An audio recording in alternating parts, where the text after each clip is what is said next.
The night was quiet. Only the soft hum of the streetlights and the distant sound of a passing car could be heard. Aaron was half asleep in his small apartment, wrapped under a warm blanket. It had been a long day of deliveries. His job was boring, and his life was even more boring.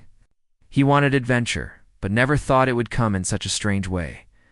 Just as he was about to fall asleep, a flash of blue light filled the room. It was not from his phone or the hallway. It came from right beside him. He sat up quickly, heart racing. Before he could even move, a loud crackle of energy hit the air like static lightning. When the light faded, someone was lying on the other side of his bed. Aaron blinked several times, thinking maybe he was dreaming. But no, there she was, a girl, not just any girl. She had light blue skin, long white hair, and strange glowing marks on her arms. Her eyes were closed, her breathing soft. She wore a strange suit that looked like it was from a sci-fi movie, but it had small tears and sparks coming from it. He panicked. Who are you?" he whispered. The girl didn't answer. He stepped back and almost tripped over his blanket. Was this a prank? Was he hallucinating? He rubbed his eyes hard, but the girl was still there. She slowly opened her eyes. They were silver, and they looked at him with confusion. She tried to speak, but her voice came out in soft, broken sounds. It wasn't English. Maybe it wasn't even a language he had heard before. Are you okay?" Aaron asked again, this time more softly. She looked around the room like she didn't understand where she was. Then her eyes landed on him. Again, she pointed at him slowly and said in a weak, careful voice, "Ah, Ron." He froze. "Wait, did you just say my name?" She nodded weakly, then passed out. Aaron didn't know what to do. He grabbed a towel and gently covered her. Didn't feel afraid anymore, just confused. He checked to make sure she was breathing. Her suit gave a small spark. Then a strange glowing chip fell out of a pocket and rolled to the floor. He picked it up and stared at it. It was smooth, with no buttons, just a symbol that looked like a star with wings. "This isn't from Earth," he said to himself. He looked at her again. Who was she? How did she know his name? Why did she teleport into his bed? His mind raced with questions, but he didn't have answers. He placed a pillow under her head and sat on the edge of the bed, staring at her sleeping face. The next morning, she was still asleep. He called in sick at work and stayed by her side, hoping she would wake up. Around noon, her eyes opened again. She sat up slowly, holding her head. She looked around and saw the small room, the posters on the wall, the books on the shelf, and the tiny kitchen in the corner. Then she looked at Aaron. This time she spoke. It was broken English. "Not safe here." Aaron sat forward. "Who are you? What's going on?" She shook her head slowly. Chased. "Danger came to find you." Aaron blinked. "Me? Why?" She pointed to the chip he had placed on the table. "Your name." Only name left. Aaron felt a chill go down his spine. "Wait, are you saying you came here on purpose? To find me?" She nodded. He got up and started pacing. "This is crazy. I'm just a delivery guy. I don't know anything about aliens or teleporting or whatever this is." The girl's voice was soft. "You help my people. Future." Aaron stopped walking. "The future." She nodded again. "I come from far. War coming. Chase you key." He didn't know what to say.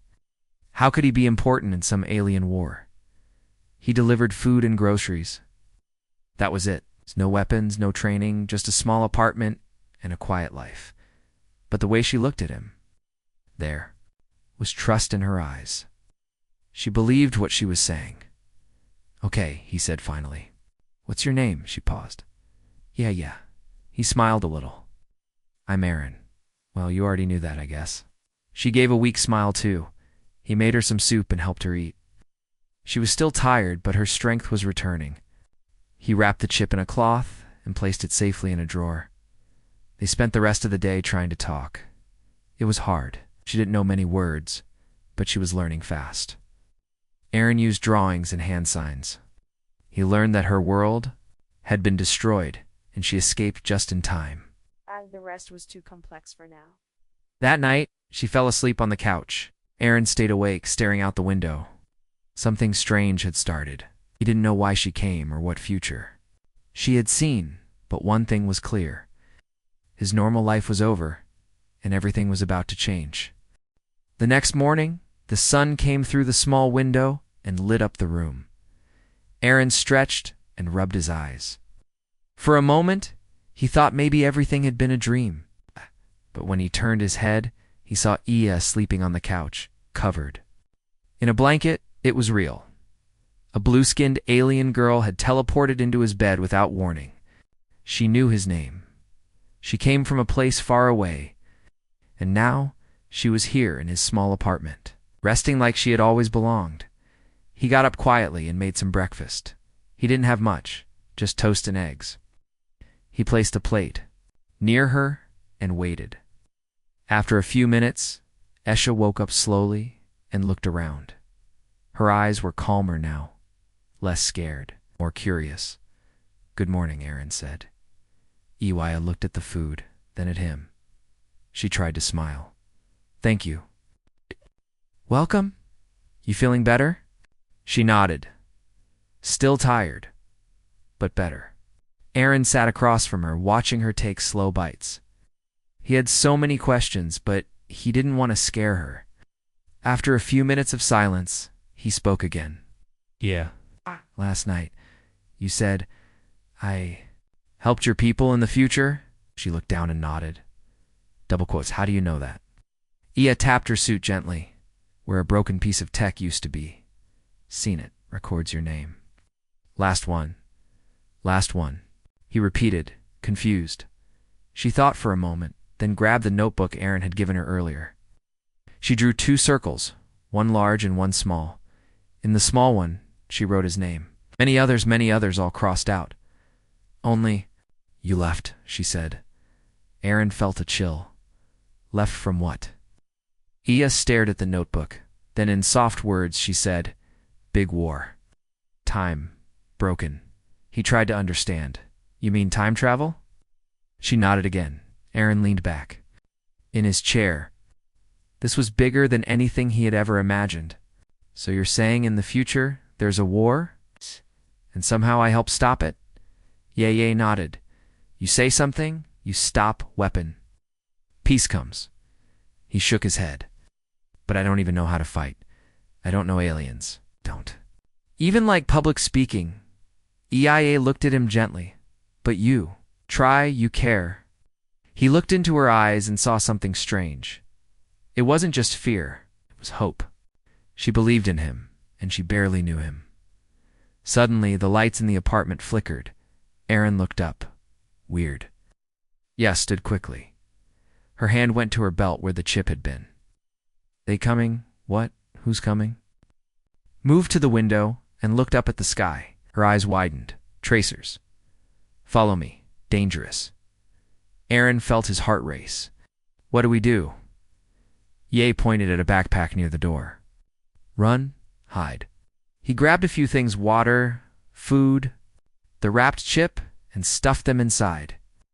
He helped EA with a long coat to hide her blue skin. They left the apartment and moved quickly through the back alleys. "Where are we going?" he asked. EY didn't answer right away. Then she said, "Need. Someone smart. Someone who knows. Teleport." Aaron thought for a moment. He remembered. "A name, Dr. Leah? I used to deliver books to her. She worked with alien tech a long time ago." Yet nodded. "Yes, find her." They took the metro to the edge of the city, where old houses stood far apart. They walked quietly, avoiding cameras and open streets. Aaron could feel his legs getting tired, but he kept moving. Yes, stayed close, eyes scanning the sky every few minutes. Finally, they reached a small house surrounded by wild plants and metal. Junka sign said, "No visitors." Aaron knocked anyway. After a long pause, the door opened slightly. A woman with gray hair and sharp eyes looked out. "You again?" Aaron smiled nervously. "Hi, Doctor. Leah, I know it's weird, but I need help." She looked at him, then at Ye. Her eyes narrowed. "Who's she?" "I don't fully know. But she teleported into my bed last night. She's not from around here. And now, she says someone's chasing her." Dr. Leah opened. The door wider. Get inside. Quick. They stepped in. The house was filled with machines, old wires, and alien tools. It looked like a lab built inside a cabin. Sit down, she said, and start talking. Aaron told her everything. The light, the teleport, the name, the war. I added a few words explaining the broken time, the weapon, the message from the future. Dr. Leah listened carefully. Then she walked over to her workbench and pulled out a scanner. She held it near Ia's suit. It beeped and glowed red. Her suit uses something banned 100 years ago. Phase jump tech. Only a few knew how to build it. Yeah, looked down. Stole it. To escape. Leah sighed. And now someone's trying to pull you back. Figures. Aaron leaned forward. Can you help her? Leah nodded slowly. Maybe. But if her enemies are tracking this tech, we don't have much time. Ye reached into her suit and handed Leah a tiny broken lens. This. Memory crystal. It shows future. Leah studied it. It's cracked, but I can try to read it. Walked over to a machine and placed the lens inside. The screen flashed. Strange symbols filled the air. Leah stared at them, eyes wide. This is impossible. It shows a future where Earth burns, unless one human stops it. A message is broadcast. From you. Aaron felt the weight of those words. Me. Leah nodded. This is real. We just became part of something bigger than all of us. Yedia looked at Aaron with soft eyes. Trust you. Aaron took a deep breath. He was just a normal guy. But maybe that was about to change forever. Doctor?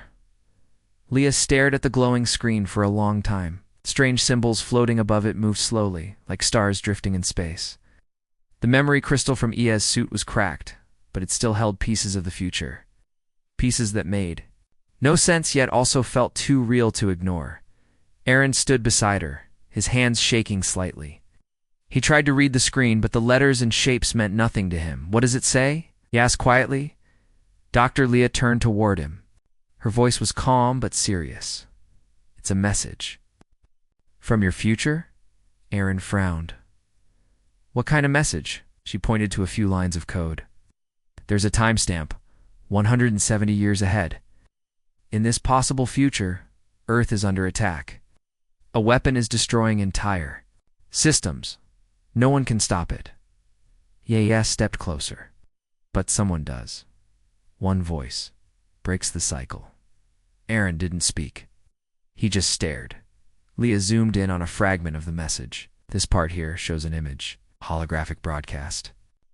Sent during the last hour of the war. She tapped the side of the screen, and a blurry image appeared. Aaron gasped. It was him. Older, tired, but clearly him. Standing in front of a strange machine, speaking to someone off-screen. This isn't possible, he whispered. EY looked at him softly. You give hope. People listen. You stop the weapon. Aaron shook his head. No, I don't know how to do that. I deliver packages. I don't know war. I don't know aliens. Ow. You don't have to fight, Leah said. I got you. Just have to speak. Aaron sat down, his mind spinning. But how do I get there? To that moment. Leah leaned back in her chair. That's the real question. Yeah, touched the side of her suit. Teleport broken. Can't go forward again. Only escape. Back. Leah nodded. She jumped from the future to this point in time. It wasn't planned. She didn't choose your bed. The suit locked onto your name, the only one it could match. It shows the last safe point in the timeline. Aaron looked at her. So I'm the only one left. Yeah, nodded. Record's gone. Data lost. You were all we had. He rubbed his face. This is crazy. Maybe, Leah said, but it's happening. Outside, the wind blew strong against the windows. The sky was gray now. Thick clouds rolled over the city. There was a feeling in the air like something was coming. Ia stood suddenly. There? Nia Aaron looked up. How do you know, feel it? She said. Same energy, same sound. Leah grabbed a device from her table and ran to the window. She tapped a few buttons. The screen lit up with red dots blinking across a digital map. Scanners. Not from Earth, she said. Aaron stood. What are they scanning for? Her, Leah said. And maybe now, you. Yeah, turned to Leah. Need to hide, stop trace. Leah nodded. Downstairs. Follow me. They rushed down a narrow metal staircase into a hidden lab below the house. Machines, wires, and dark.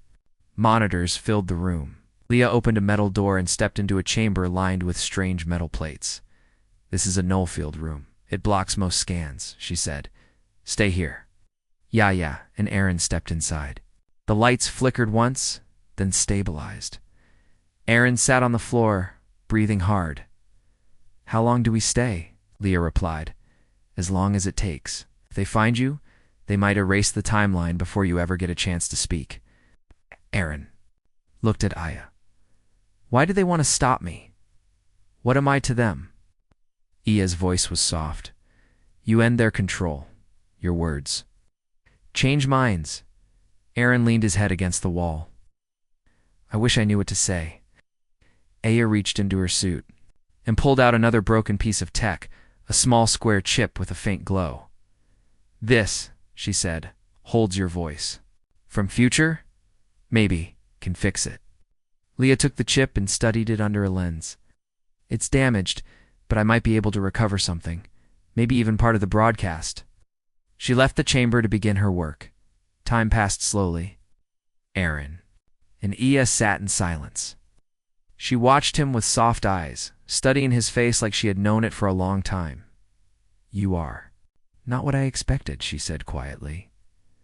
Aaron smiled a little. Sorry to disappoint. No, she said. You were kind, real. He chuckled. You make me sound better than I am. You gave everything, she said. In the end, you did not run. Aaron looked at her. But right now I'm scared. Ya touched his hand gently. So was I. They sat together, unsure of what would come next. A few hours later, Leah returned, holding the chip. I got something. She said, not much, but enough. She placed the chip into a reader and played the audio. A voice came through the speaker. It was broken, full of static, but it was Aaron's voice. If you can hear me, stop. This is not the way. We destroy everything. Ourselves, because we're afraid. But we don't have to be. Then the recording cut off. Aaron sat still. Leah looked at him. Even with just that, you made a difference. Yeah, whispered. They listened. Aaron felt a new weight in his chest. Not fear, but purpose. So what do we do now? He asked. Leah smiled. We build a new transmitter. One they can't block, Ye added, and reach the moment. Before the end. Aaron stood up. Then let's get started. Something had changed inside him. He wasn't just a delivery guy anymore. He was a voice from the future, and that voice still had something to say. The air was cold and heavy as night fell. Dr. Leah's small house looked quiet from the outside. But inside a storm was building. Leah worked quickly at her table, connecting wires, adjusting circuits, and checking energy levels. Sparks flew. Now and then, but she didn't stop. The new transmitter had to be built. There was no time to waste. Aaron watched her from the corner of the room, still trying to understand everything. It had only been 2 days since S appeared in his life, and now the fate of the future somehow rested on his voice. He had never asked for this. But he also knew deep inside he couldn't run from it.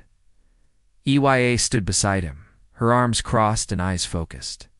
She didn't say much. She didn't need to. The quiet between them was no longer awkward. It was calm.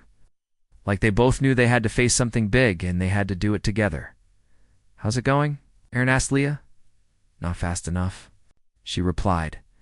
This thing was never meant to be built in a basement. But if I can finish it, we can send your message through the time loop. It might fix the crack. Maybe even stop the war before it starts. Aaron nodded. And if we can't? Leah looked at him for a long second.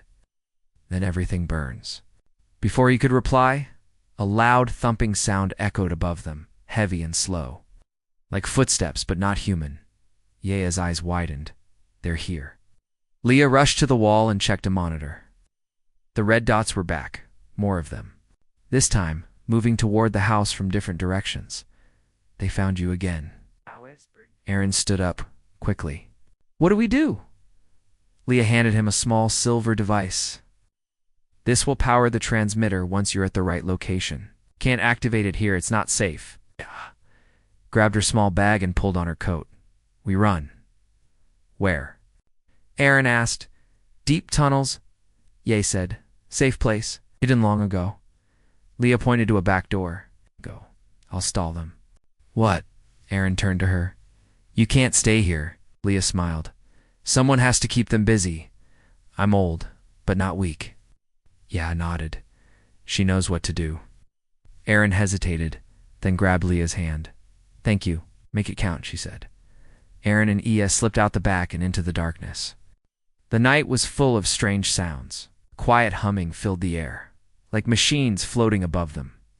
They ran through backyards, old alleys, and broken roads. No one followed yet. Yet Iwa led him through an abandoned subway entrance.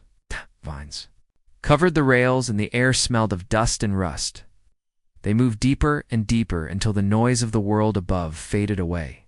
Finally, they stopped near an old maintenance door. Eja placed her hand on the wall, and a small panel lit up. Aaron stared. You've been here before? Eja nodded. Long ago, this place hidden from war. The door opened with a soft click, and they stepped into a large underground chamber. It was old, but strong, made of stone and metal. Old lights flickered on. Felt like a secret world forgotten by time. We're safe for now, EA said. Aaron sat down, breathing hard. How many are chasing us? Aya thought for a moment. Not many, but strong. They want to break time, control all paths. Your message stops them. Aaron looked down at the small silver device Leah gave him. This thing, it can send the message? Ia nodded. Once we reach point of origin, the center of the break. Where is that? He asked. Sky Station. Above Earth. It floats between past and future. Aaron blinked. How do we get there? Ia opened her bag and pulled out a round disc with cracks on the edge. Telepad, broken, but fixable. She placed it on the ground, hummed softly, but the light flickered. We need power core. Aaron stood. Where do we get one? Old vault. Deep tunnel. Guarded. He took a deep breath. Then let's go get it. The next part of the journey was harder. They walked through dark tunnels filled with echoes. Old machines lay broken and forgotten. Some areas were flooded. Others were filled with old bones. Not human, but not fully alien either. Signs of past battles. They reached a locked gate. Made of thick metal, strange writing covered it. Iwaya touched the symbols. This is it. Aaron looked through the bars. How do we open it? Yeah. Pulled out a small crystal and placed it in a slot. The gate shook, then slowly slid open. Inside was a round chamber with a glowing cube in the center. It floated in the air, spinning slowly. That's it, Ia said. Power core. As they stepped closer, the ground shook. A loud roar echoed behind them. Aaron turned fast. What was that? A tall figure entered the room. Dark armor glowing. Red eyes and heavy steps. It carried no weapon. It didn't need one. It was a living machine, Tracer, Ye said. Sent to stop us. Aaron looked at the power core. Grab it. I'll distract it. Yea shook her head. No, too dangerous. We don't have a choice. He ran toward the left, making noise and waving his arms. The Tracer turned and chased him. Its heavy feet slammed into the ground. EYA rushed to the core, pulled it free, and placed it in her bag. The Tracer raised its arm and fired a bolt of red energy at Aaron.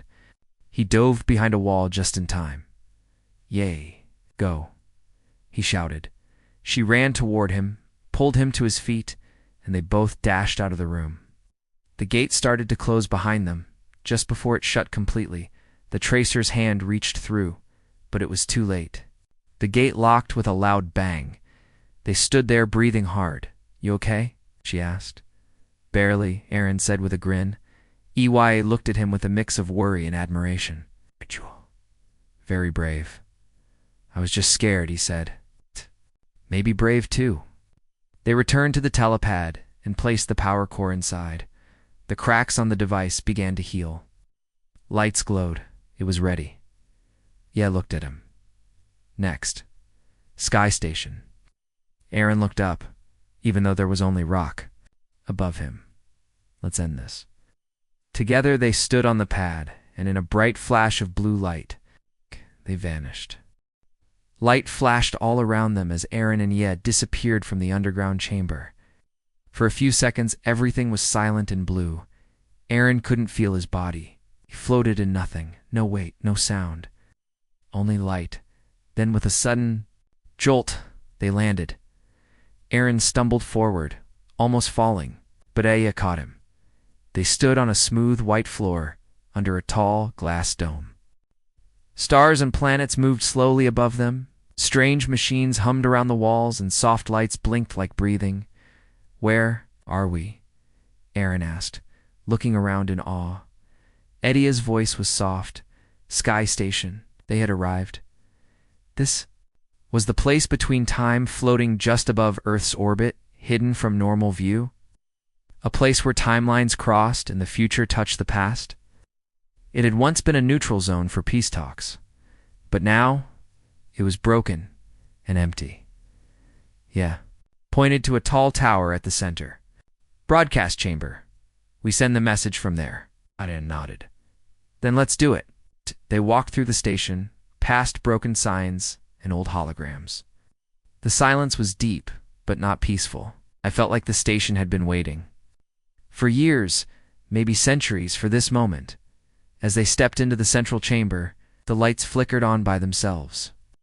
A chair stood in the center with a large ring above it, like a crown made of stars. Cables ran across the floor, leading to small, round devices on the walls. EYA helped Aaron sit in the chair. This will link you to the memory, she said.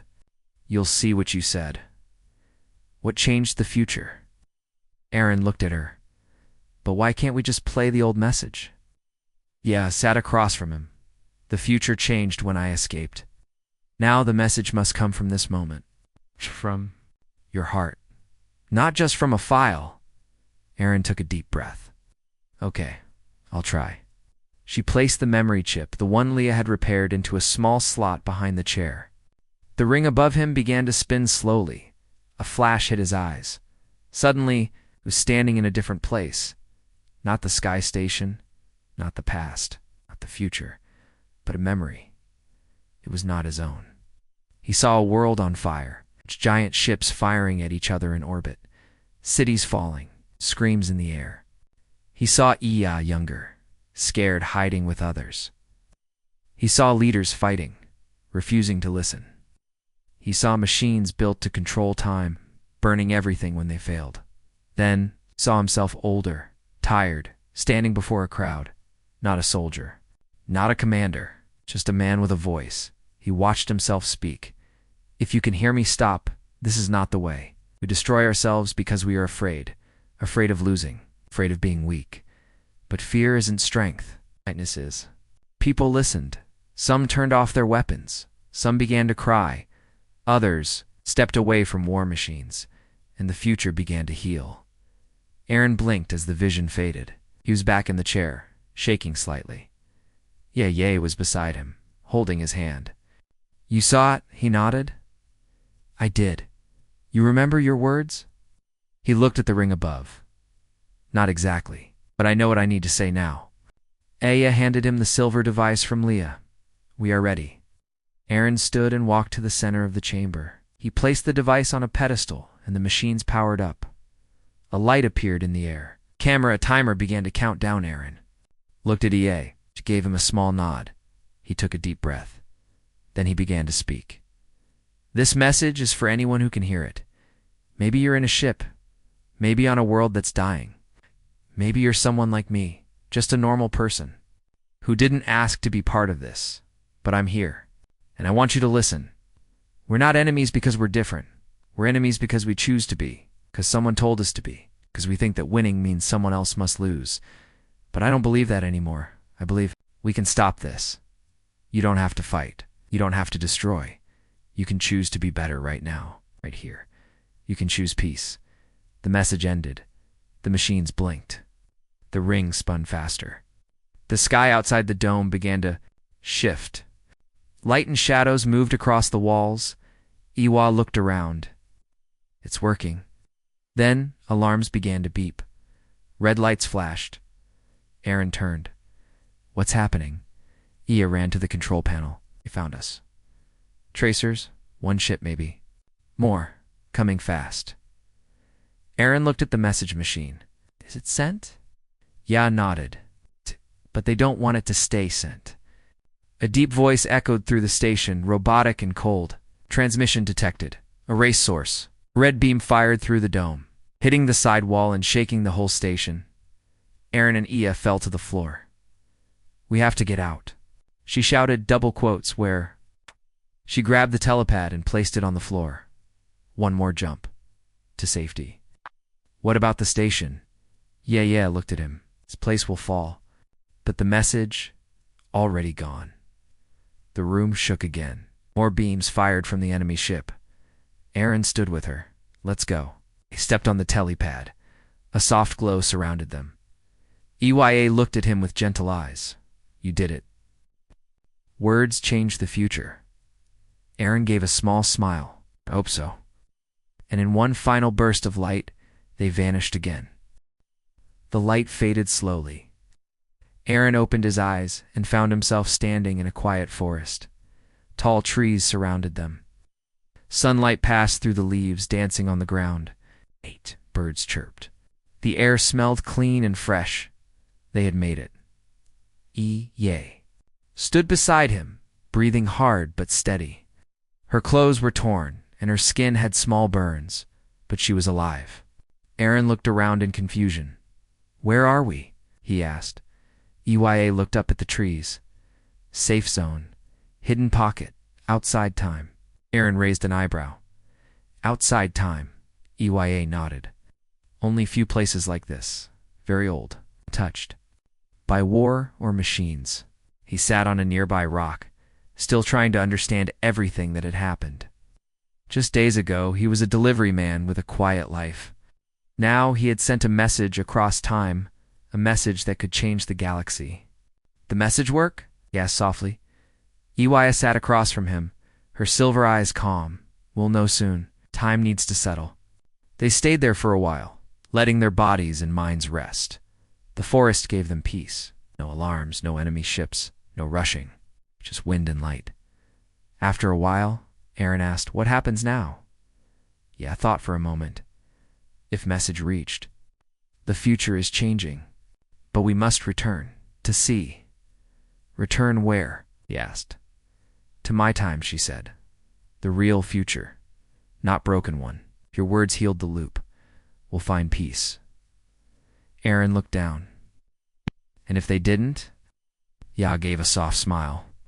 You tried. That still matters.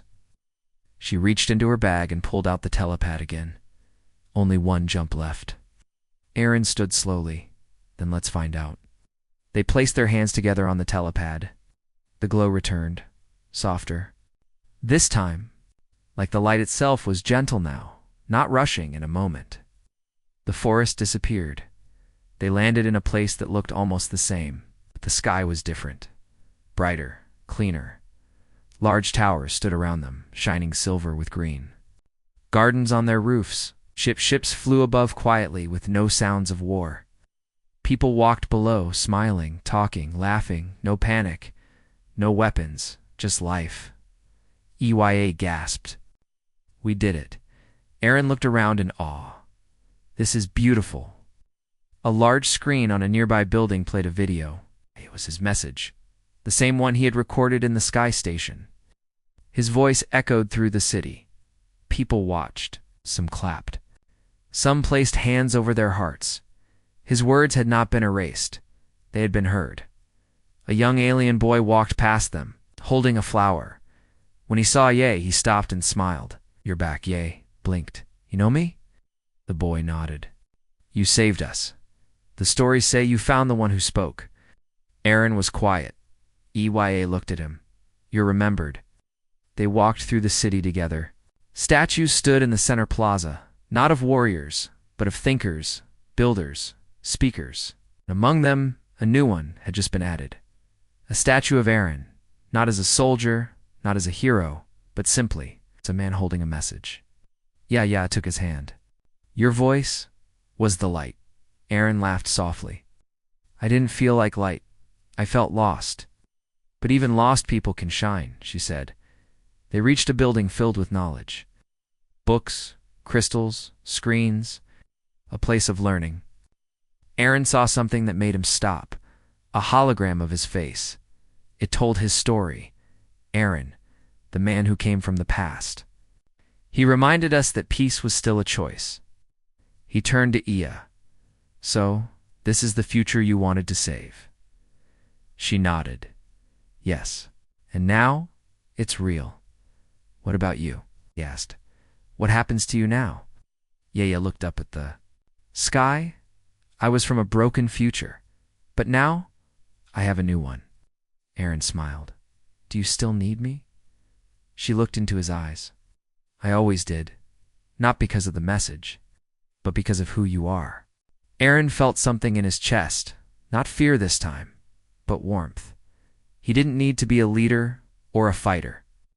He had done his part, and maybe, just maybe, he could stay. EYA reached out and touched his hand again. Stay here if you want. Nodded. Yeah, I think I do. Months passed. Aaron stayed in the future.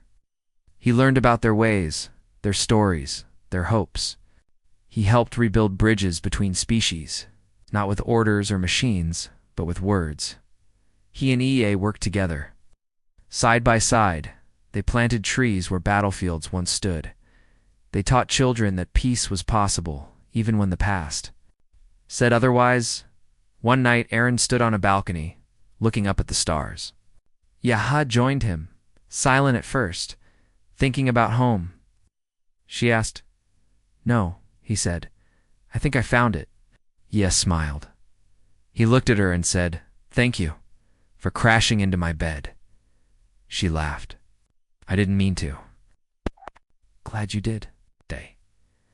And high above them, the stars blinked like gentle eyes, watching a world that had once been broken, now healing, because one voice had dared to speak, and one girl had dared to believe in it.